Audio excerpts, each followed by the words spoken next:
माणा गांव वो गांव है जहां आखिरी बार सरस्वती नदी को देखा जा सकता है। माणा गांव भारत तिब्बत बॉर्डर के पास भारत का पहला गांव जो महाभारत के इतिहास की आखिरी कड़ी है, क्योंकि महाभारत के युद्ध के कई वर्षों बाद पांडव अपना राजपाट छोड़कर स्वर्ग की ओर इसी गांव से होकर गए थे।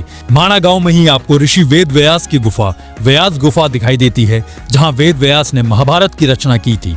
और पास ही में है गणेश गुफा। मान्यता है कि जब इसी जगह गणेश जी वेद लिख रहे थे, तब पास में बह रही सरस्वती नदी काफी तेज बहाव और शोर करते हुए बह रही थी।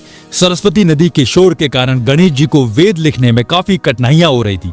तब गणेश जी ने सरस्वती नदी से विनती की थोड़ा शोर कम करें, लेकिन सरस्वती जी ने उनकी बात को अनसुना कर दिया। इस बात से क्रोधित होकर गणेश जी ने सरस्वती जी को श्राप दिया कि माणा से आगे तुम किसी को भी नहीं दिखाई दोगी।